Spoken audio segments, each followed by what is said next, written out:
Muy buenas noches, tengan todos hermanos y hermanas en Cristo. Que Dios les bendiga.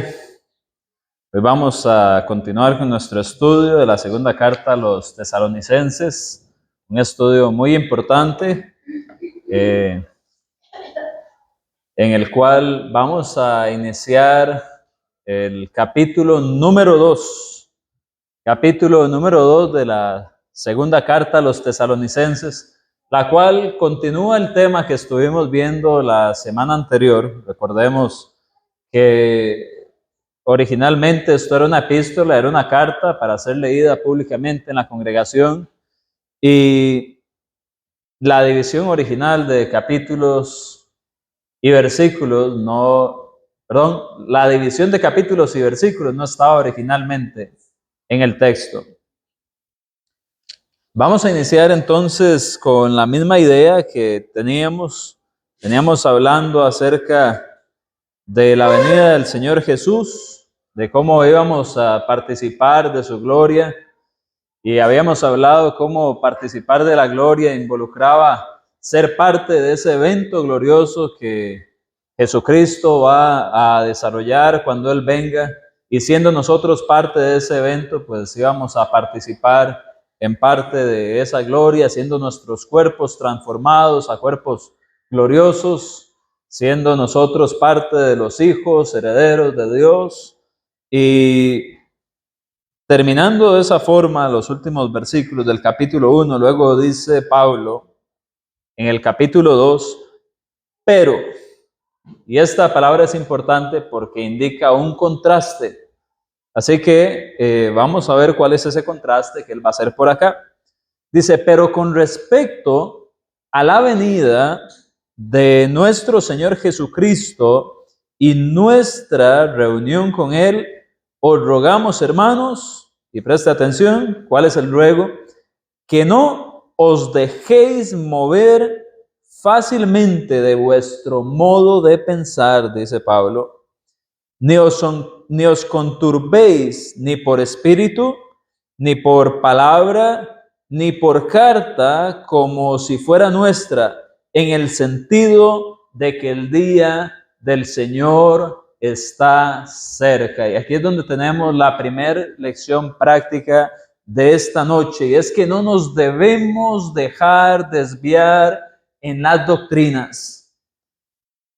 Las doctrinas que están en la Biblia deben de permanecer en nuestras mentes, en nuestros corazones, como rocas firmes que no se mueven, porque esas son las enseñanzas que Jesucristo espera que retengamos hasta su venida. En el caso de los tesalonicenses, vea lo que estaba sucediendo. Pablo ya había enviado una primera carta, pero cuando aquel que trae las noticias después de entregar la carta viene a Pablo, le hace saber que el asunto con respecto a la venida del Señor se había agravado un poquito. ¿En qué sentido? En que los tesalonicenses estaban cambiando un poco en cuanto a su forma de pensar y de su firmeza y su confianza con respecto a asuntos relacionados con la venida del Señor. Aparentemente habían personas que se estaban atreviendo a hacer cartas o epístolas que hoy en día se les conoce como pseudoepígrafes, es decir, escritos falsos. Entonces alguien venía y tomaba una carta y escribía todo aquello que deseaba, y luego decía, en el nombre de Pablo, o Pablo saluda, y venía una lista de enseñanzas, pero al final no era realmente el apóstol Pablo que estaba escribiendo. Eso fue una práctica muy común. De hecho, hermanos, hoy en día muchos llegan todavía a torcer su fe por causa de escritos como esos. No sé si usted ha llegado a escuchar por ejemplo, el Evangelio de María Magdalena, el Evangelio de Tomás, diferentes libros que se les conoce como apócrifos, es decir, ocultos, que muchos vienen y piensan, pero es que vea lo que dice la Biblia aquí, o lo que dice este escrito, pero son escritos que no son de inspiración divina. Entonces entran dudas entre las personas, pero ¿qué pasaría entonces si nos faltan libros en la Biblia? ¿O por qué este escrito no es parte de la escritura? Y muchos empiezan a dudar de su fe. Hermanos, no podemos caer en eso. Hay escritos, por ejemplo, no recuerdo exactamente cuál apócrifo es, pero que indican que cuando Jesús era niño se ponía a jugar con las piedras y las convertía en pajaritos, por dar un ejemplo. Y algunos creen eso como si fuera algo real. ¿Por qué? Porque Jesús es el Hijo de Dios. Pero ¿qué nos dice Juan capítulo 2? Que el inicio de las señales hechas por Jesús fue cuando él ya era adulto en las bodas de Caná. Así que evidentemente ese tipo de relatos fantasiosos, aunque es Jesús y es el Hijo de Dios, no tienen congruencia con los escritos que son aceptados como divinos. Vienen más bien a contradecir algo que es verdadero. Así que Pablo aquí lo que está diciéndole a los tesalonicenses es, hermanos, no se dejen desviar. Y en el caso de ellos era muy fuerte. ¿Por qué? Porque ellos estaban recibiendo físicamente esas cartas y escritos iban y venían, y algunas de estas cosas eran falsas. De hecho, nótese que hay 3 fuentes principales que se están mencionando acá como autoritativas, a las cuales ellos no deben de prestarles ninguna autoridad. Dicen que no le preste atención ni por espíritu, en primer lugar. Esto quizás es una referencia a falsos profetas que venían clamando que iban a hablar algo por el Espíritu Santo. Así que ni por el Espíritu, cuando era un falso profeta clamando aquello. Luego dice también, ni por palabra. Iban a haber personas también predicando y diciendo, bueno, Pablo dijo esto, dijo aquello. Y están también, dice acá, ni por carta como si fuera nuestra. Así que él muestra que habían definitivamente en estos 3 tipos de fuentes informaciones circulando que estaban creando confusión, y Pablo les dice, les ruego, hermanos, que no se dejen mover. La idea es, estén firmes. Y además les dice, no os conturbéis, es decir, no se preocupen, no tengan temor, no sientan miedo de esas cosas, porque no vienen de nosotros. ¿Y de qué venían hablando estas cosas? Bueno, es un tema muy interesante porque tiene que ver con lo que ya mencionó él en el versículo 1, que es con respecto a qué? A la venida del Señor Jesús. Ahora, nótese que aquí lo que dice es en el sentido de que el día del Señor está cerca. Esto presenta cierta necesidad de entender bien el texto o cierta complicación en el sentido de que se pudiera entender como que el problema era que se decía el día del Señor está cerca. Sin embargo, hay diferentes textos en la Biblia que hablan de que el día del Señor está cerca. Así que el problema no es necesariamente que se dijera que el día del Señor está cerca. Por ejemplo, ¿alguien puede leer, por favor, Filipenses 4:5? Y otro que lea, por favor, Juan, capítulo 5, versículo 8. Filipenses 4:5. Sí, por favor. Dice, vuestra gentileza sea conocida de todos los hombres. El Señor está cerca. El Señor está cerca. Tengo dudas de la cita de Juan, pero alguien búsquela igual. Dice Juan. ¿Ah? Sí, no es que tome el hecho, ¿verdad? Ese no es el texto. Tengo que revisar esta referencia. Pero mi punto es, ya con ese que leyó Pablo de Filipenses nos ayuda a entender. El problema no es que se dijera que el día del Señor está cerca.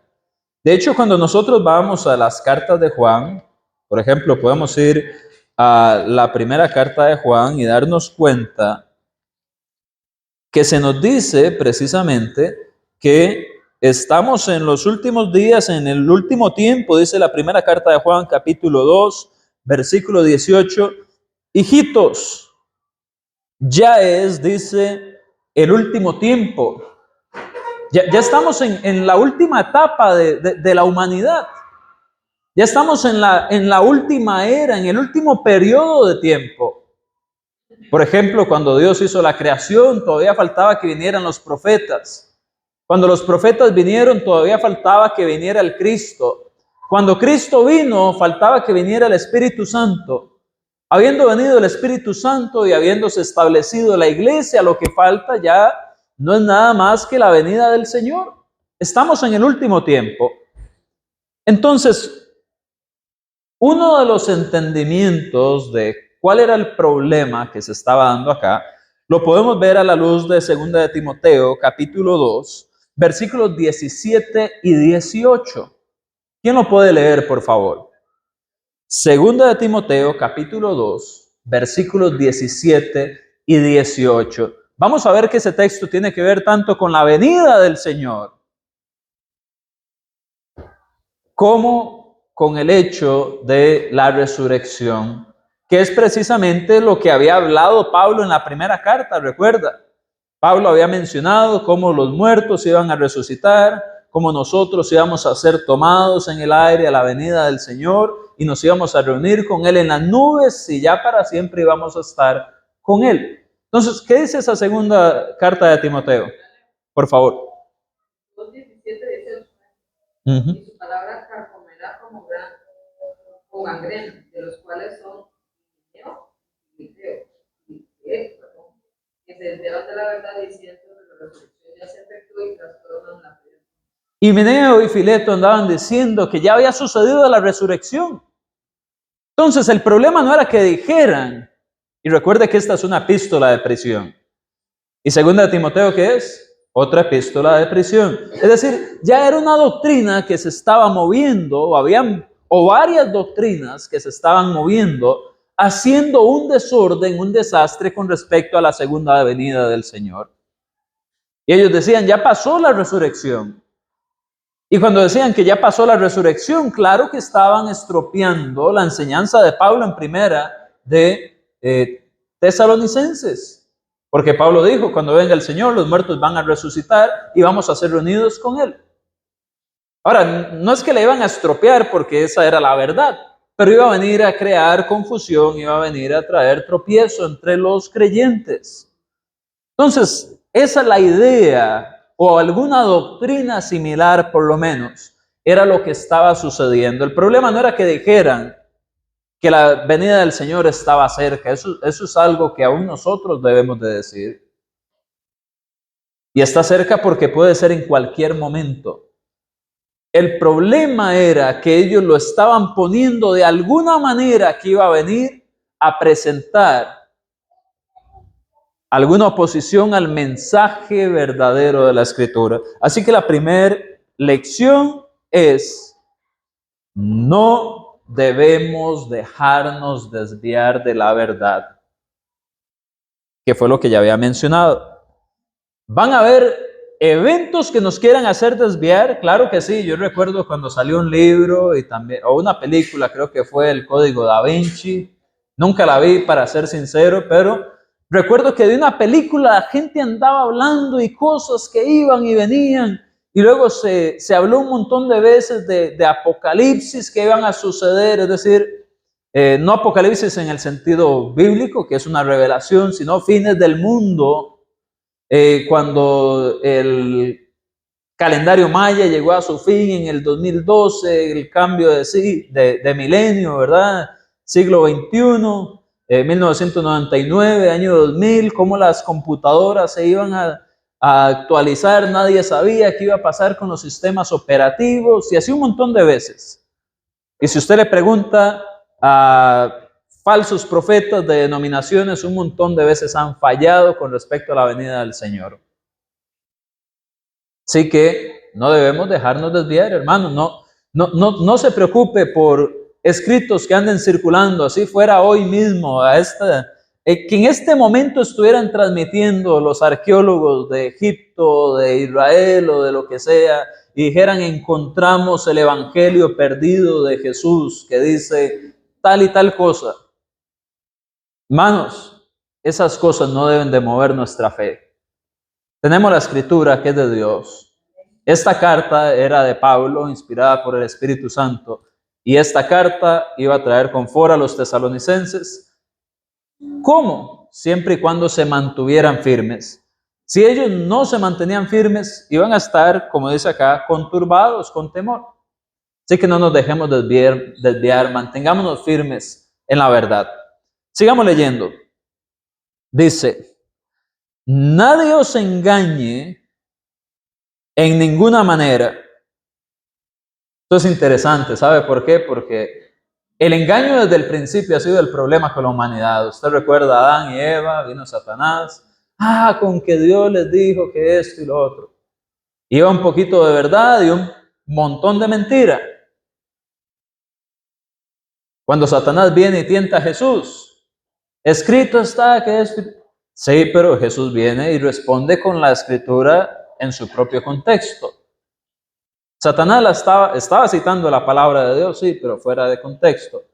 ¿Y quién es engañador y mentiroso desde el principio? Satanás. Así que el engaño siempre ha sido un arma de nuestro enemigo. De hecho, la palabra Satanás quiere decir contrincante, opositor. Esa ha sido una de las armas más fuertes de Satanás, el engaño. Y Pablo, ¿qué le está diciendo acá? Nadie os engañe. Así que mucho cuidado con todo lo que andamos creyendo. Engañoso es el corazón más que todas las cosas, dice Jeremías, ¿verdad? 17:9. Entonces, hasta de nosotros tenemos que tener cuidado de no autoengañarnos. En fin, volvamos al texto, porque ya estoy empezando a hacer una clase sobre el engaño. ¿Ve qué fácil que es divagar en términos? Pero bueno, tiene que ver con el engaño. Aquí Pablo dice, nadie os engañe. Y nadie es ni Satanás, ni un falso maestro, ni usted mismo, ni una carta que venga diciendo, soy de Pablo. Entonces dice Pablo, nadie os engañe en ninguna manera, porque no vendrá. ¿Quién no va a venir? El Señor. Todavía sigue hablando de la venida del Señor. Porque no vendrá sin que antes venga la apostasía y se manifieste el hombre de pecado e hijo de perdición, el cual, dice, se opone y se levanta contra todo lo que se llama Dios, o es objeto de culto, tanto que se sienta en el templo de Dios como Dios, haciéndose pasar por Dios. Y luego Pablo les dice, ¿no os acordáis cuando yo estaba todavía con vosotros? Os decía esto, y ahora vosotros sabéis lo que lo detiene, a fin de que a su debido tiempo se manifieste, porque ya está en acción, y vea la palabra que usa aquí, el misterio de la iniquidad. Solo que hay quien al presente lo detiene. ¿A quién? Al inicuo. Hasta que él a su vez se ha quitado de en medio. El misterio de la iniquidad, pues. Y entonces, ahora sí, el inicuo, y entonces se manifestará aquel inicuo, es decir, aquel pecador, aquel infractor de la ley, a quien el Señor matará con el espíritu de su boca y destruirá con el resplandor de su venida. Inicuo dice, cuyo advenimiento es por obra de Satanás, con gran poder y señales y prodigios mentirosos, y con todo engaño de iniquidad para los que se pierden, por cuanto no recibieron el amor de la verdad para ser salvos. Por esto, Dios les envía, dice, un poder engañoso. ¿Para qué? Bueno, el texto no responde. Para que crean la mentira, a fin de que sean condenados todos los que no creyeron la verdad, sino que se complacieron en la injusticia. Hay un montón de lecciones aquí, hermanos, que podemos sacar. Hay un montón de información, pero definitivamente no podemos ir exegéticamente en todo esto con el tiempo que tenemos. Pero podemos sacar buenas enseñanzas y podemos tener un buen entendimiento de este texto que sea realizable en el tiempo que tenemos para esta clase, ¿ok? Así que vamos a tratar de hacer el mejor esfuerzo posible. Una lección práctica que podemos sacar de esto es que el mal es real y actúa. El mal es real y actúa. ¿Cómo actúa? A través del engaño. La gente muchas veces dice esa misma frase, el mal existe. Ya se lo ponen en las películas de terror. Hay uno, yo lo he escuchado. El mal es verdadero, las fuerzas oscuras. Sí, es verdad, eso existe. Eso trabaja, pero no necesariamente como ellos quieren mostrarlo. Si usted se pone a ver, acá hay varios elementos que implican una fuerza maligna, una fuerza de Satanás, una fuerza demoníaca que actúa en contra del plan de Dios y la humanidad. ¿Con qué propósito? Bueno, tomar el lugar de Dios. Eso es lo que aquí está pasando. Hay elementos que vamos a tener que analizar un poquito. Por ejemplo, ¿de quién se habla? Se habla de el hombre de iniquidad, del hombre de pecado. Se habla también del misterio de iniquidad. Se habla de la apostasía. Se habla de aquel que está deteniendo el misterio o el misterio de iniquidad. Y está también aquel que va a quitar aquello que detiene todo esto. Así que vamos a ver algunas cosas, algunas palabras. Les voy a decir, históricamente este texto ha tenido un montón de interpretaciones. Así que voy a mencionar algunos de ellos de camino. Yo sé que ustedes quieren que yo diga, el hombre de iniquidad es este. Bueno, es muy difícil, es un texto complicado. Vea lo que dice. Primero, nadie tenía que engañar a las personas haciéndoles creer que ya iba a venir el Señor sin que esto antes sucediera. Es decir, en el tiempo de los tesalonicenses iban a empezar a suceder estos eventos. Y una vez que todas estas cosas se cumplan, ¿qué va a suceder? La venida del Señor. Así que aún nosotros, de una u otra manera, tenemos que entender que esto está en desarrollo, nos afecta como iglesia y tenemos que continuar fieles en medio de todo esto hasta la venida del Señor. Por eso es que no podemos cometer el mismo error que muchos han cometido, que es que muchos han querido atribuir las características que aquí se dan a un individuo. Lo que sucede es que un individuo no puede ser. ¿Por qué? Porque si esto iba a suceder en el tiempo de los tesalonicenses, y esto ya estaba empezando, pues ese individuo ya murió y no ha venido el Señor. Ese es el problema de ponerlo en un individuo. Entonces, la solución que muchos han encontrado es entender que esto se trata de un sistema, de un grupo, de una serie de acontecimientos y personas que perpetúan estas características. Entre tanto, aquel que restringe al hombre de iniquidad es quitado y entonces el hombre de iniquidad iba a ser revelado completamente. Pero cuando el hombre de iniquidad fuera revelado completamente, ¿qué iba a suceder?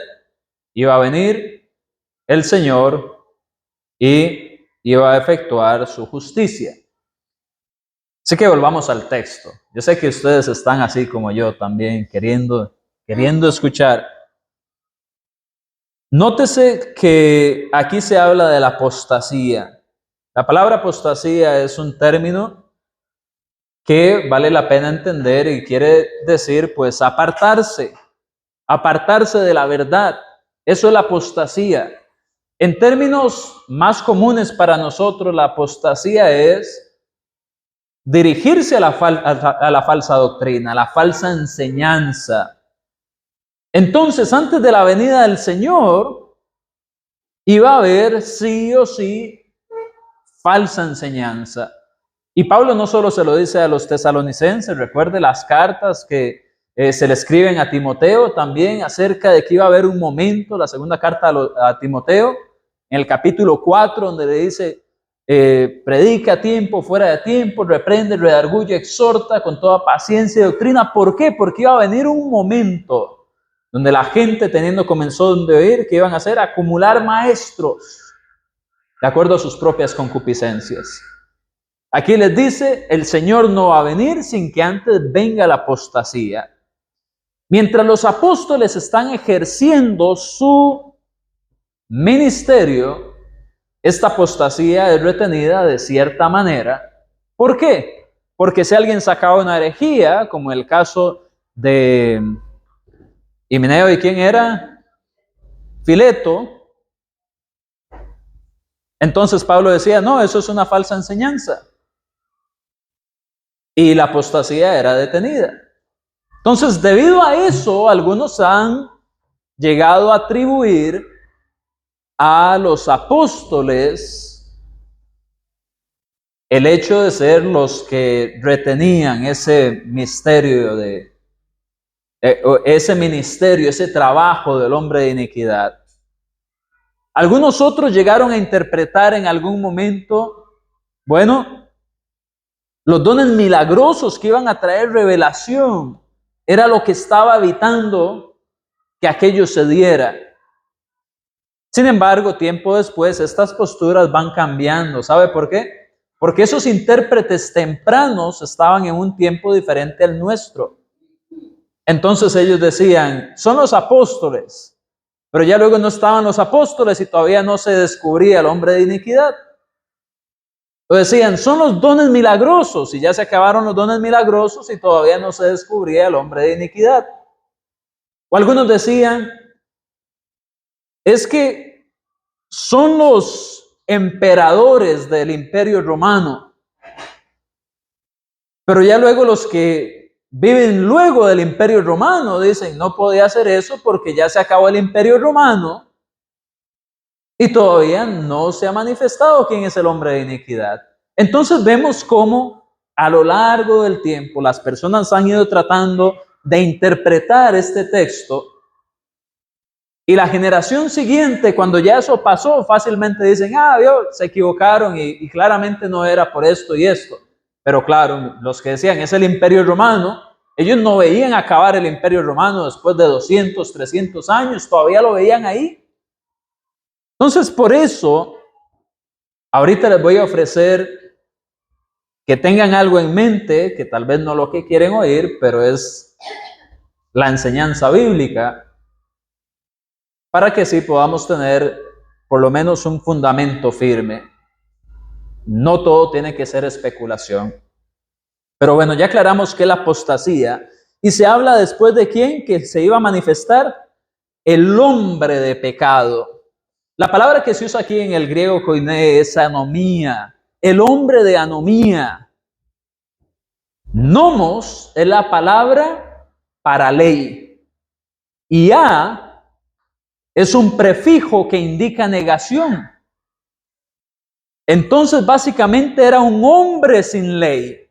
Si usted recuerda, en 1 Juan capítulo 4, si no me equivoco, versículo 13 nos explica qué es el pecado. ¿Y cómo se traduce ahí? El pecado es infracción de la ley. Ahí la palabra que se usa tiene que ver con anomía. Es decir, el pecado es vivir sin ley. En otras palabras, De hecho, muchas personas conocen a este hombre de iniquidad, como se le llama acá, o este hombre de pecado, como el hombre de iniquidad o el hombre de pecado. Son palabras que se utilizan. Pero la idea es, este hombre del cual se habla acá es alguien o algo, si es un sistema, que no iba a reconocer la autoridad ni de Dios, ni de nadie más que la suya propia, porque luego se nos dice que iba a tomar el lugar de Dios. Entonces el hombre de pecado no solamente es hombre de pecado, es un hombre que no reconoce autoridad, porque es el hombre de anomía. Eso es lo que lo caracteriza a él. ¿Y cómo se le llama después?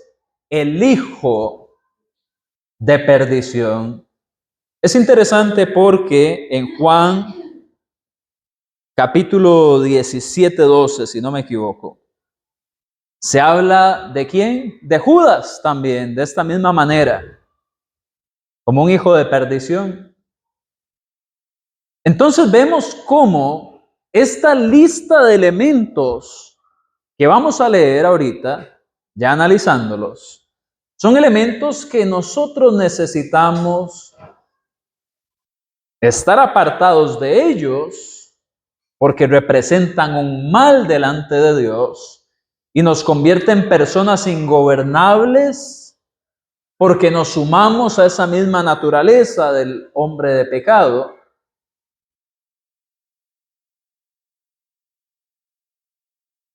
Y nos convierte también en hijos de perdición. Así que hay que tener cuidado con toda esta lista de características. Ahora, algunos comentan que este hombre de pecado, se le llama hombre de pecado, pero al estar en desarrollo, viene a ser hombre de pecado revelado ya hasta que el sistema va avanzando y ya madura su maldad. Entonces, algunos que dicen, por ejemplo, bueno, es el papado, dicen algunos. Ahí voy a ir soltando algunas ideas de algunas personas. Algunos dicen, es el papa o el sistema del papado. ¿Cómo llegaron a esa conclusión? Bueno, la iglesia empezó con la doctrina, luego empezó la apostasía y empezaron a bautizar infantes, luego nombraron a María como la Madre de Dios, establecieron un obispo central en Roma, lo llamaron vicario de Cristo, y poco a poco este sistema se fue agrandando y el hombre de pecado es el sistema del papado. Pero si usted ve el papado, sigue siendo todavía aceptable para muchos y por eso todavía no ha sido descubierto. Bueno, algunos interpretan también que está descubierto para aquellos que conocen la verdad, pero que está encubierto para los que no conocen la verdad. Esas son interpretaciones humanas, ¿ok? Sigue diciendo, el que se opone y se levanta contra todo lo que se llama Dios y es objeto de culto, tanto que ¿qué? Que se sienta en el templo de Dios como Dios y haciéndose pasar por Dios.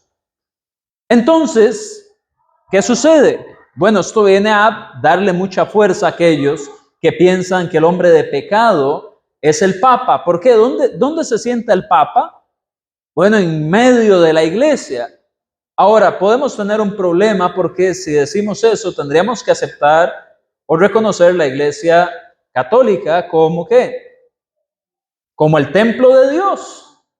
¿Y es la iglesia católica el templo de Dios? No lo es. De hecho, la palabra que se usa acá para templo es una referencia al lugar santísimo donde moraba Dios. No incluía todos los atrios y los patios que el templo tenía, el templo de Salomón. Así que algunos dicen, bueno, ese es el Papa porque se siente y se hace pasar por Dios. Bueno, tiene ciertas fortalezas el argumento, pero tiene también ciertas debilidades. Ahora, históricamente, vea qué interesante. Hay algunos que han llegado a decir, bueno, lo que sucede es que tenemos la segunda carta de Tesalonicenses como tal, pero Realmente la segunda carta de Tesalonicenses se envió antes y por eso hay algunas diferencias en carácter. ¿Recuerda la introducción que dimos? Que habían ciertas diferencias de forma y estilo de escritura. Entonces algunos dicen la segunda carta de Tesalonicenses realmente era la primera. Pero vea por qué hacen eso. Resulta que cerca de los años 40 después de Cristo había un emperador romano que se llamaba Calígula. Y Calígula, como emperador romano, trajo una estatua de sí y profanó el templo judío colocando su estatua en este lugar. Entonces, para estos intérpretes es conveniente poner la segunda carta antes que la primera, porque así coincidiría de alguna manera con que Calígula era aquel que se sentaba en el templo de Dios, poniéndose en una posición de Dios. Recordemos que muchos emperadores romanos tuvieron la cualidad de autonombrarse dioses. Sin embargo, ¿cuál es el problema? Que Calígula ya murió y el Señor no ha venido. Por eso no puede ser Calígula y por eso tampoco tiene sentido que la segunda carta haya sido antes. Ahora bien, escritores tempranos decían, el hombre de iniquidad es el anticristo.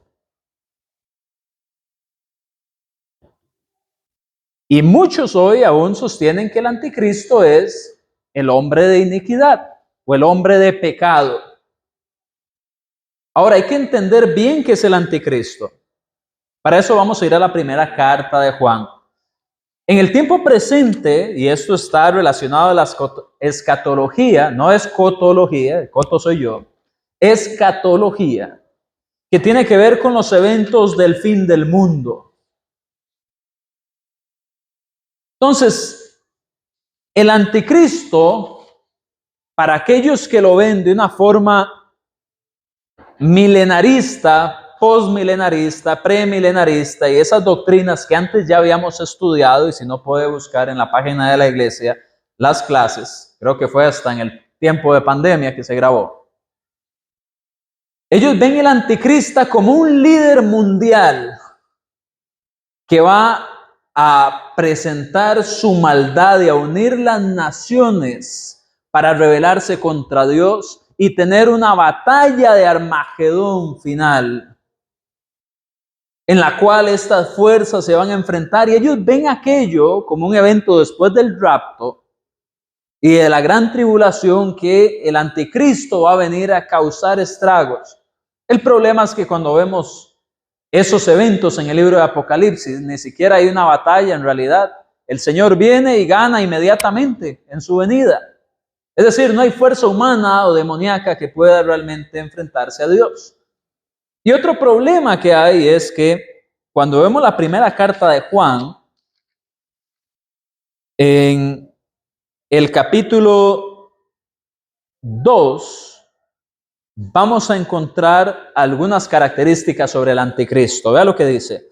Hijitos, ya es el último tiempo, ya lo habíamos leído, y según vosotros oísteis que el anticristo viene así. Perdón, que viene. Luego dice, así ahora han surgido, ¿qué? Muchos anticristos.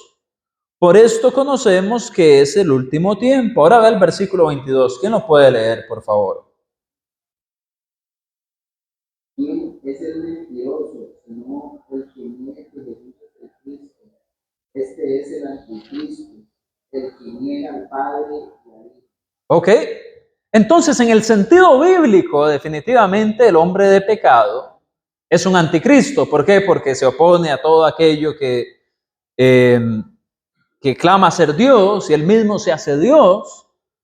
Y vimos que el anticristo niega al Padre y niega al Hijo. Ese es el concepto bíblico del anticristo. Pero no tiene nada que ver con un gobernante mundial que va a unir las naciones en maldad cerca del fin del mundo. No es así. Entonces vemos cómo esa otra interpretación del anticristo tiene que ver, sí, es un anticristo definitivamente, este sistema o este hombre de iniquidad. Es un anticristo, porque niega al Padre y niega al Hijo y se pone a sí mismo como Dios. Pero no es un anticristo en el sentido de ese líder político que muchos han querido presentar. Ahora, ¿será que podemos imitar una actitud como esa, ponernos en lugar de Dios, estando entre el pueblo de Dios y decir, bueno, hoy voy a faltar a la iglesia porque yo me merezco este día? Estoy cansado, necesito mi tiempo también para mí. ¿El lugar de quién estoy tomando siendo yo alguien en medio de los santos, del templo de Dios? Estoy poniendo mis posiciones, mis deseos sobre la doctrina de Dios. ¿Cómo se llama eso? Apostasía. Ya le vamos a dar el pase a Normita. No le estoy diciendo que usted es el hombre de iniquidad de quien Pablo estaba hablando aquí. Pero sí que hay cualidades en las cuales nosotros podemos venir a parecernos a él. No, la verdad es que hombres y mujeres somos iguales. No importa si predica una mujer desde el púlpito. Y definitivamente Dios tiene dignidad, amor, y tenemos un valor delante de Dios igual. Pero los roles que Dios asignó para la mujer y para el hombre en la iglesia no son el mismo. Así que yo puedo ser parte de esa apostasía también, como parte del engaño. Así que, viendo esto, hay que tener cuidado mientras estamos en el templo de Dios, de no querer tomar el lugar de Dios, de no querer tomar decisiones por Dios, de no contribuir a este sistema, a este conjunto de cosas que son obra al final ¿de quién? De Satanás. Hermana Norma, levantó la mano. La palabra dice en el versículo 19 que los ángeles salieron de nosotros. Dice Pablo, salieron de nosotros. Juan. Juan, pero no eran de nosotros. Salieron de nosotros, pero no eran de nosotros. Estaban entre el templo de Dios, la iglesia. Podemos recordar, para mencionar Biblia, 1 Corintios capítulo 3, versículo 16, la iglesia es el templo del Espíritu Santo, que es Dios, por supuesto. Jean Paul. A la portada de eso que leyeron también está, recuerdan el discurso de despedida de Pablo allá en Hechos 20, cuando le estaba hablando a los ancianos de la iglesia. Hechos 20, sí. Ajá, Hechos capítulo 20 les dice, entre vosotros mismos levantarán Lobos rapaces, no perdonarán. Lobos rapaces, ¿verdad? Entre el rebaño. Que no iban a perdonar. Muy bien. Buen aporte, Paul. Gracias. Ahora vea lo que dice el versículo número 5. Y esto era lo que les quería decir, de que no hay que dar lugar a especulación. Usted y yo podemos tener problemas para entender esto. Pero la confianza que podemos tener y poner un fundamento bíblico en todo esto es que vea lo que dice Pablo. ¿No os acordáis que cuando yo estaba todavía con vosotros, qué? Os decía esto. Es decir, ellos sabían quién era el hombre de iniquidad. Ellos entendían esta doctrina porque Pablo se las había dicho. Para nosotros todo este lenguaje utilizado se convierte en un lenguaje complejo. ¿Por qué? Simple y sencillamente no estuvimos cuando Pablo estuvo en Tesalónica. No escuchamos a Pablo hablando de la venida del Señor, del hombre de iniquidad. Pablo les dijo a ellos cómo esto iba a acontecer. Y la primera audiencia, que era a quienes él les escribía, para abordar los problemas que estaban teniendo, lo iban a entender perfectamente. Así que no nos sintamos mal por aquellos que interpretaron mal en el pasado, diciendo el hombre de iniquidad es este, o era el emperador Nerón, o era aquel otro, o era aquel otro. Bueno, esta carta no fue escrita para la iglesia de Cristo en San José Sur como audiencia inicial. Pero la audiencia inicial lo entendió perfectamente. Podemos especular cosas de aquí, podemos decir, bueno, puede ser esto, puede ser aquello, pero recuerde, esto es especulación. Y hay que tener cuidado incluso con asuntos como este, cuando se especula. ¿Por qué? Porque muchas veces también se toman posiciones que causan división, donde alguien dice, no, el hombre de pecado es el Papa, y otro dice, no, eran los emperadores romanos, y otros dicen, no, es el anticristo. Bueno, todo esto va a tener un peso a favor y otro en contra, pero esto no deja de ser especulación. Y lo importante es, recuerde, no tenemos que dejarnos mover y que el mal está actuando y actúa entre la iglesia, y por eso debemos de estar alertas. Y aún así, viendo que esas cosas que vemos alrededor son muestra del cumplimiento de esto y que la venida del Señor está cerca. Así que Pablo entendió esto. Seguimos. Dice, ¿y ahora vosotros qué? Vosotros sabéis lo que lo detiene. Ellos sabían qué lo detenía. Usted y yo, bueno, podemos decir, tal vez era la actividad apostólica, podríamos decir eran los dones milagrosos. Algunos dicen, es Dios mismo quien detiene esto. Y por eso el hombre de iniquidad no se revela. Hay una interpretación muy interesante que dice que ese hombre de iniquidad y ese sistema era el pueblo judío durante el periodo de los apóstoles. Entonces lo que dice básicamente es, creo que es de apellido Stevens, el que lo interpreta de esta manera. Stevens dice, básicamente el hombre de iniquidad era el pueblo judío que se venía desarrollando y se metían literalmente en el templo de Dios y ponían su ego como pueblo de Dios, casi poniéndose en igualdad con Dios. Y el que los retenía era el imperio romano, que no los dejaba tomar el dominio sobre el imperio, y hay un punto donde el imperio viene y destruye el templo, y entonces lo que dicen es, recuerda Mateo 24, donde Jesús habla de la destrucción de Jerusalén, y habla también de la segunda venida del Señor, y hay un cumplimiento parcial en la venida del Señor, en la destrucción de Jerusalén, pero va a haber una segunda venida literal. ¿Recuerda eso? Bueno, él dice, ese es el caso con esto. ¿Usted y yo sabemos eso? No. Ellos sí sabían, los tesalonicenses. ¿Por qué menciono todo esto? Porque usted puede leer libros también. Y alguien va a venir y le va a decir, esto es esto, esto es esto. Y les digo a ustedes lo mismo que Pablo, no teman, el Señor va a venir. El Señor nos va a recoger. Todo lo que dice en la primera carta, con la interpretación que cualquiera le quiera dar a esto, aún así el Señor va a venir y va a tomar sus santos en el aire y nos vamos a reunir con Él para siempre. Así que los tesalonicenses sí sabían que lo detenía. Ahora, otra lección práctica, el mal no va a ganar. El mal no va a ganar, hermanos. Vea lo que dice el versículo número 8. Dice, entonces se manifestará aquel inicuo, ¿cuál? El hombre de pecado. A quien el Señor, ¿qué?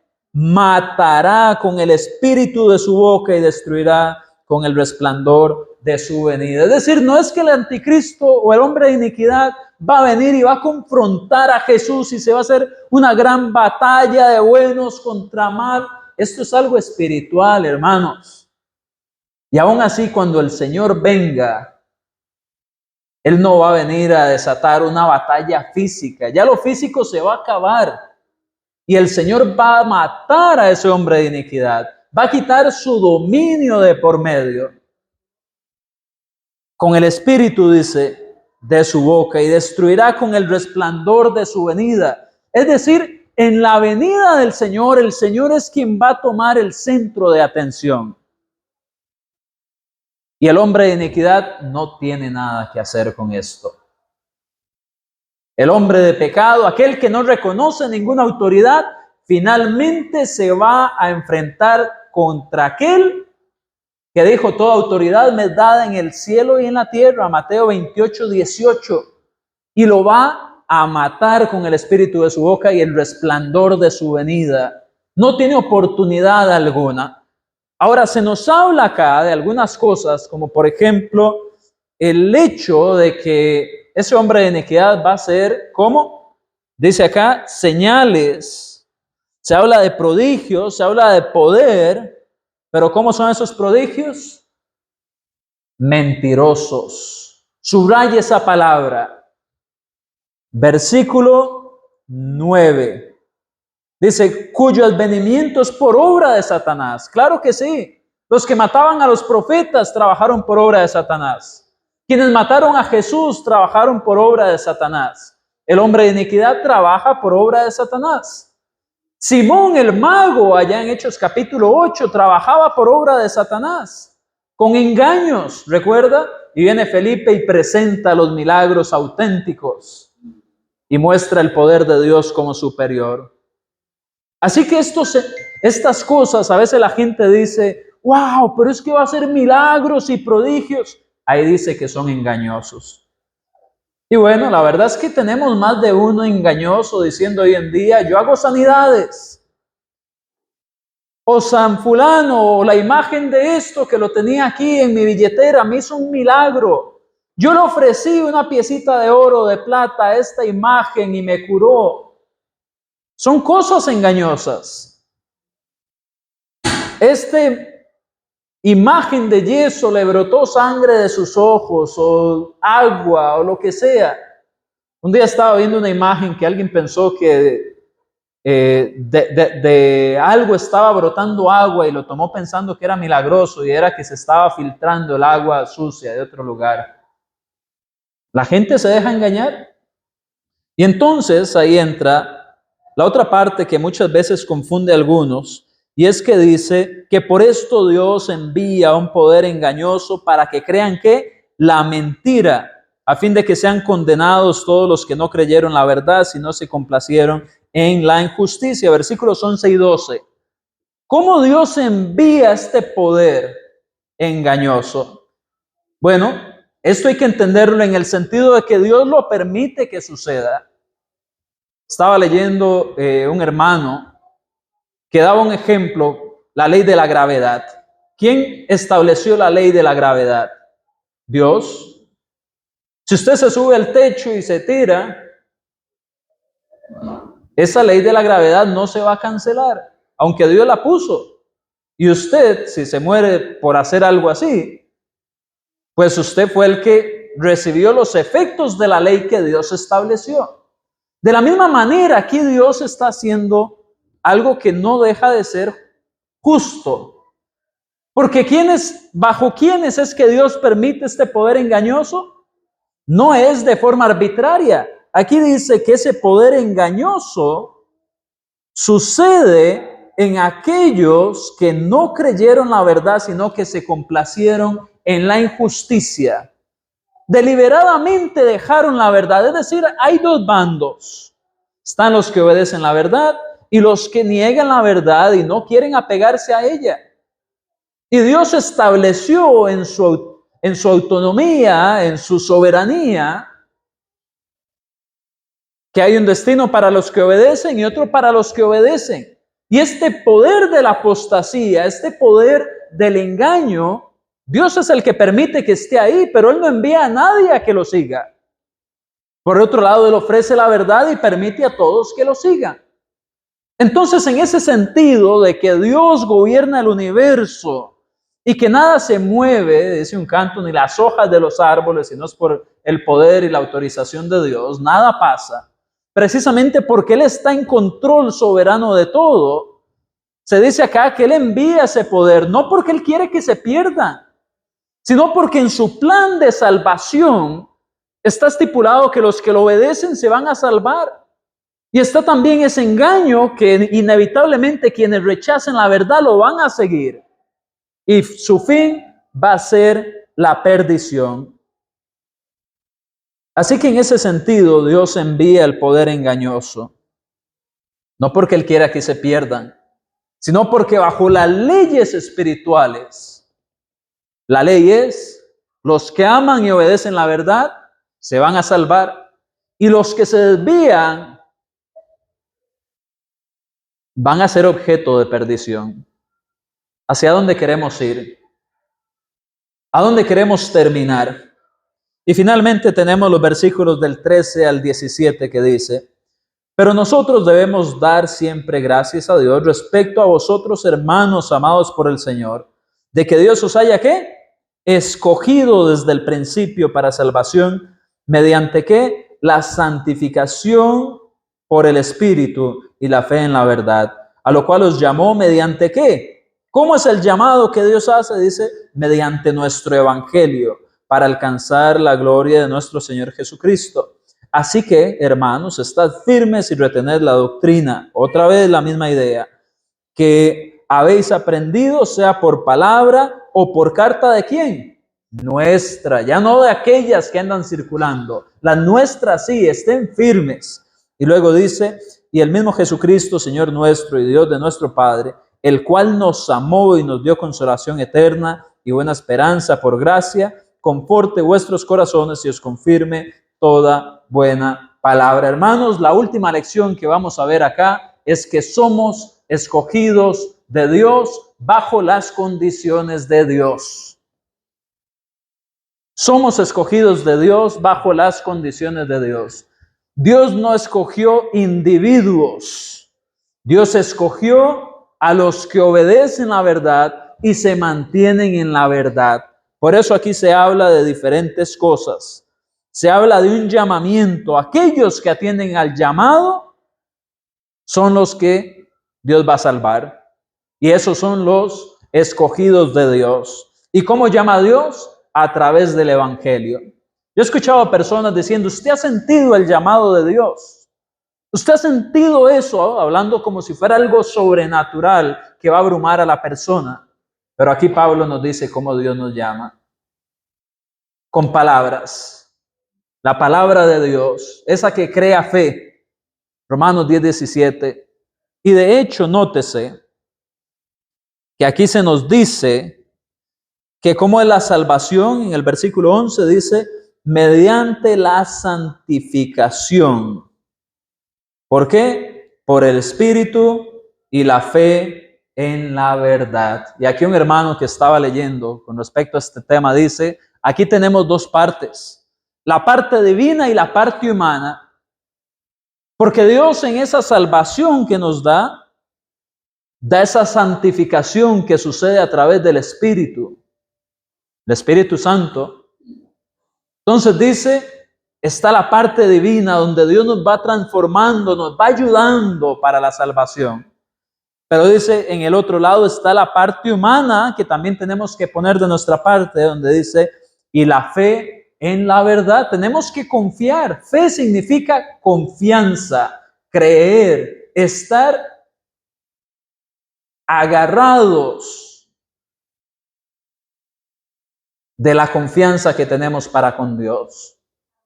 Así que están esas dos partes. Dios nos va a ayudar, pero tenemos que hacer nuestra parte.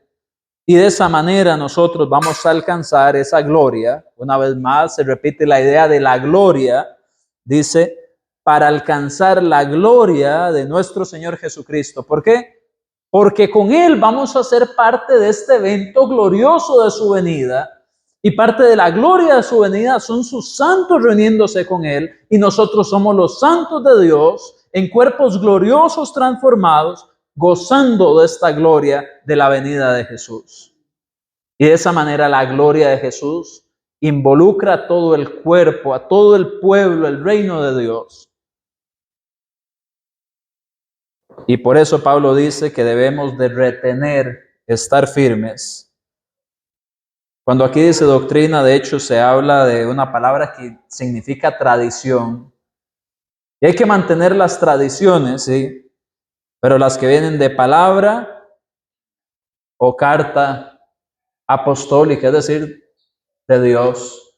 Hay tradiciones de hombres, doctrinas de hombres que nos pueden llevar a la perdición. Pero por el otro lado, dice acá, Dios nos amó y nos dio consolación eterna y buena esperanza por gracia.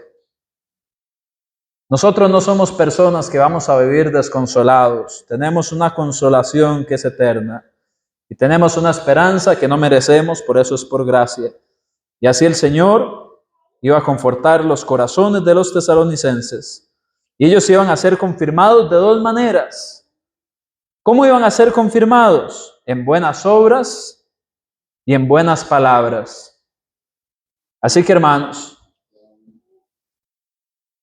la única manera de nosotros ser confirmados esta noche y en lo que nos resta de nuestras vidas como cristianos verdaderos, ajenos a toda esa atmósfera de maldad, del hombre de iniquidad que actúa por Satanás y del misterio de iniquidad. La única manera de ser ajenos y ser confirmados como hijos de Dios, según esto dice, es por buena palabra y buena obra. Hablando con consolación, orando unos por otros, eso es por palabra. Y buenas obras, pues ayudándonos los unos a los otros, haciendo práctico el amor que Dios nos ha dado. Así que salgamos de aquí como cristianos confirmados. Esa idea de la confirmación, usted la ha escuchado en la fe católica, no es algo que llegue y se hace una vez, es algo que se vive constantemente. Gracias por su tiempo, hermanos, Dios les bendiga. Espero que haya entendimiento en todo lo que hablamos, que no haya creado más confusión. Podemos terminar por acá la grabación y me gustaría pedirle al